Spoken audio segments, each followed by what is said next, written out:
Hi everyone, thank you for joining my webinar on the AI ransomware evolution using PCI DSS as your small business protector. My name is Marc Rubbinaccio, I'm from New York, and I work for a company called Secureframe, where we help organizations manage their compliance effort through the use of software and automation. Today we're going to be talking about the current state of AI in cybersecurity, the current state of ransomware, how attackers are using AI to supercharge their ransomware activities, and what your organization can do in order to be prepared. The adoption of AI has been incredibly prevalent in the industry today. Organizations and employees are using AI to help streamline their everyday tasks. Things like writing email, creating content, or even ingesting a lot of data and having it summarize reports for them. Other organizations are implementing AI directly into their applications and their software through the use of APIs to enhance the different functions of that software.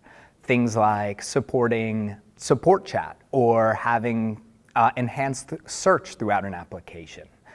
Even if your organization is not using AI, or if it is, it's very likely your vendors are using AI as well. It's becoming incredibly important to have a conversation with your vendors to understand exactly how they're implementing AI and understand if that AI implementation is a risk in terms of the sensitive data that you're ingesting into that data, into that vendor, or the services that you're using with them.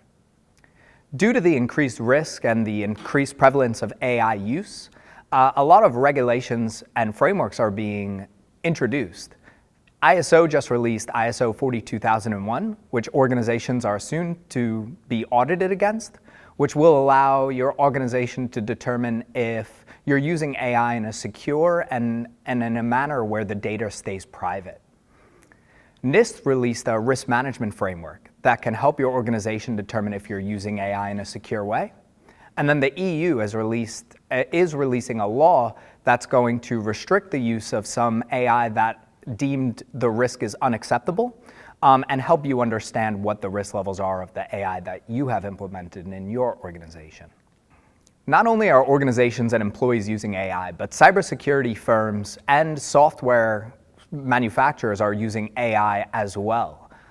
In some software tools that are built for threat detection, I've seen the use of AI help with the behavioral analytic efficiency, and then also using AI to automatically send alerts when there are anomalies to those behaviors that are found.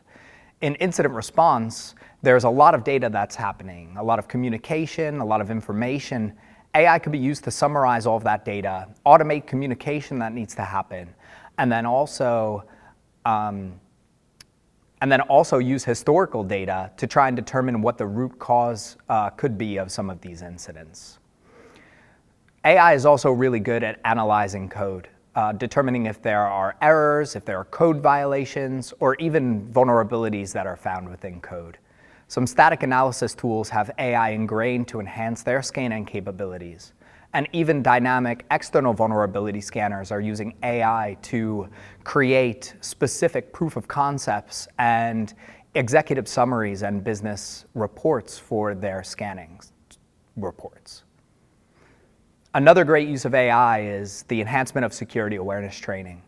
Instead of performing security awareness training annually, the use of AI will allow you to create content incredibly effectively, enhancing your security awareness training platform and allowing you to create quizzes, trainings, even phishing campaigns throughout the year, making your employees a lot more aware of phishing attacks throughout the entire year. Let's talk about ransomware a bit. Ransomware is still incredibly prevalent this year. It's said that a third of all breaches are ransomware, and a little less than half of small businesses have been affected by ransomware as well. Ransomware is highly financially motivated. So if you're an organization that's storing, transmitting, processing cardholder data, or has access to any sort of financial records, you are much more likely to be affected by ransomware. The most common attack vectors of ransomware these days are the exposure of credentials, allowing attackers to log into any of your sensitive systems, phishing, having your users kind of fall victim to phishing campaigns where they expose credentials themselves, or they provide attackers access to your infrastructure. And then vulnerability exploitation, where you're not keeping up with patching in terms of your applications or your operating systems, and attackers are able to exploit those vulnerabilities. Not only is ransomware incredibly prevalent these days, but it's also evolving. Ransomware as a service is something that is being used incredibly throughout the ransomware attacks. Criminal organizations are creating packages and software to then sell to individual threat actors or smaller organizations to conduct their attacks.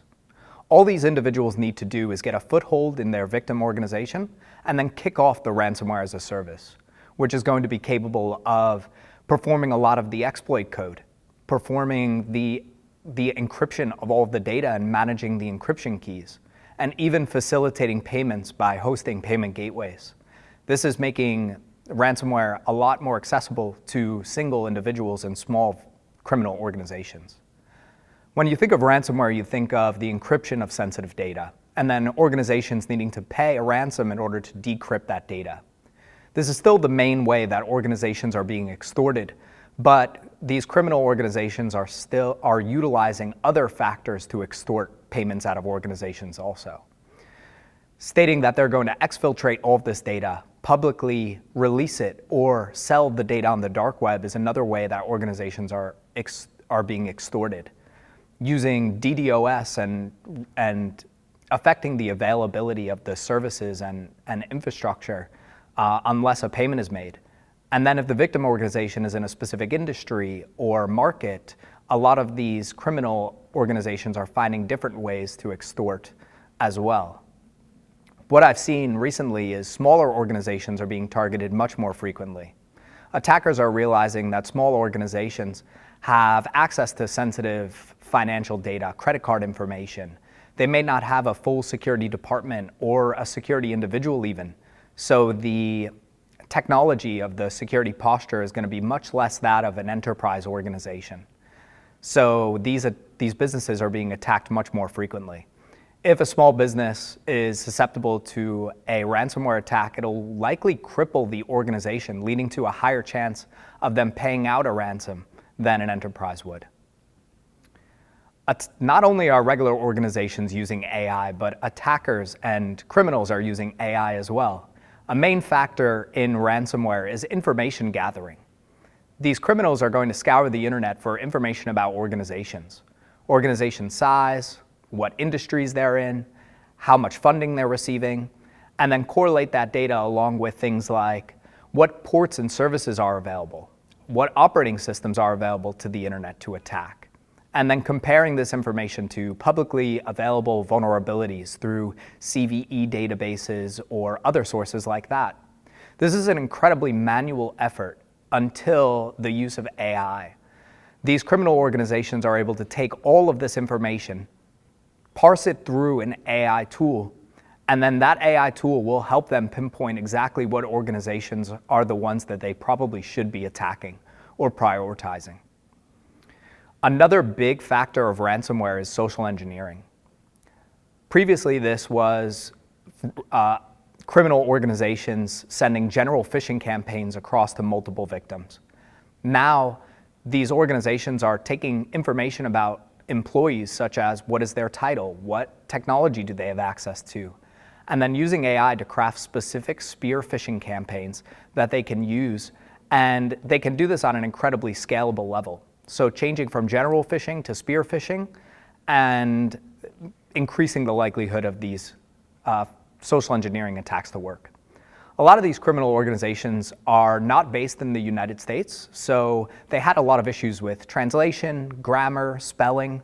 The use of AI is able to really make this process a lot more efficient for them and helping with the translation, grammar, and spelling of all of these phishing engagements.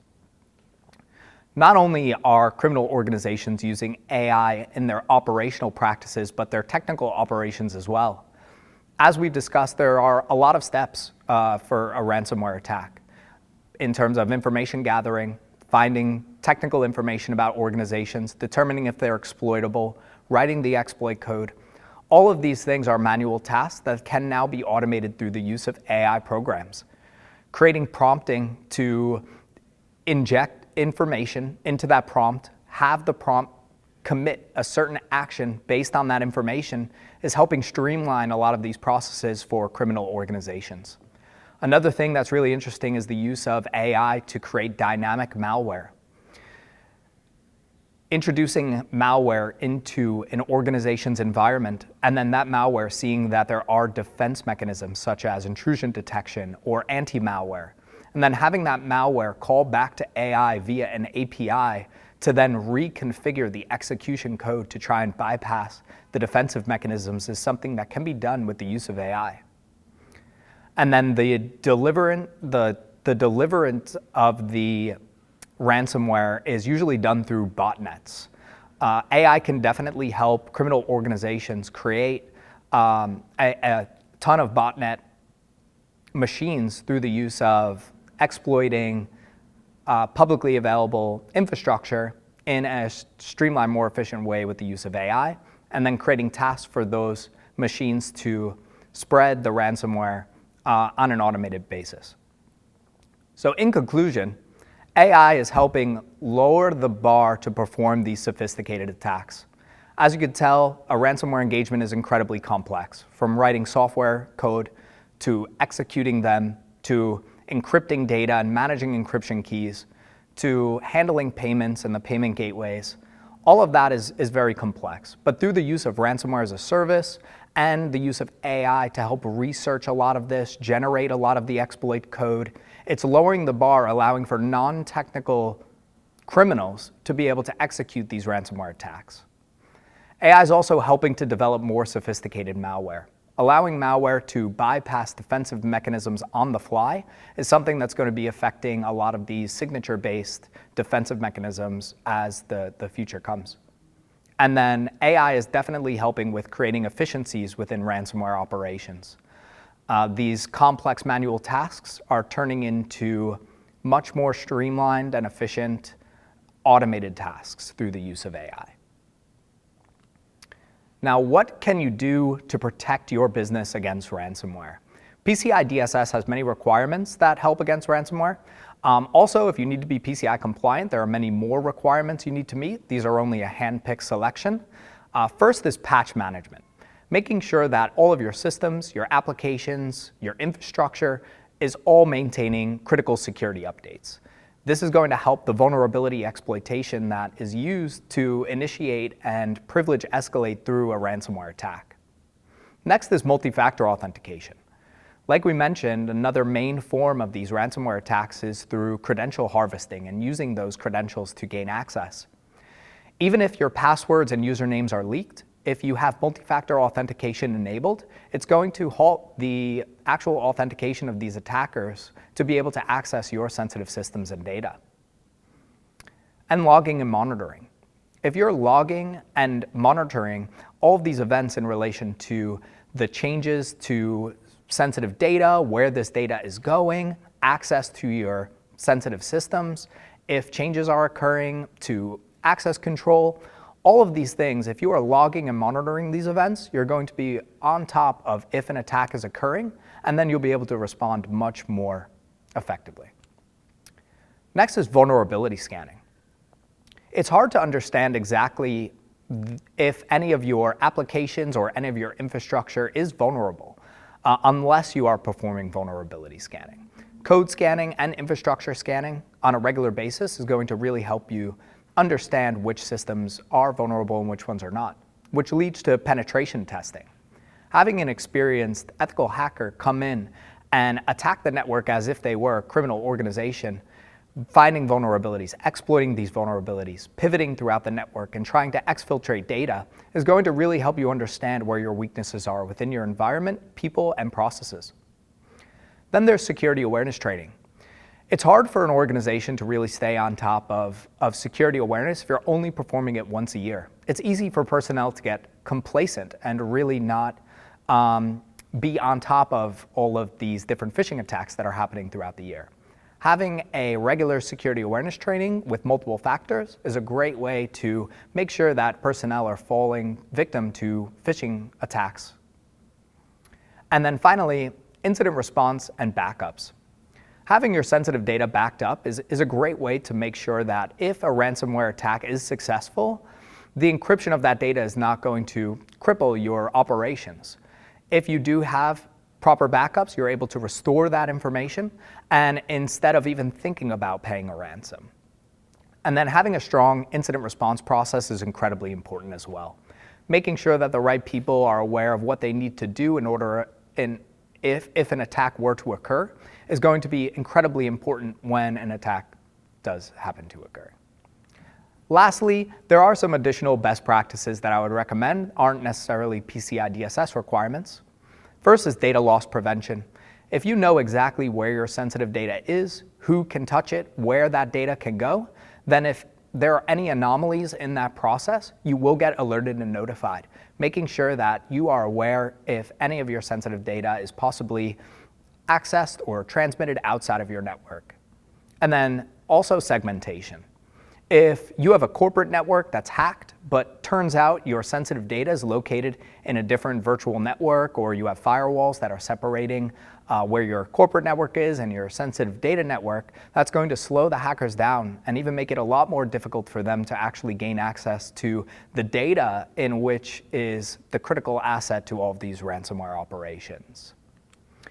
So that is my webinar. Thank you so much for joining, and please reach out to me if you have any questions. Thank you very much.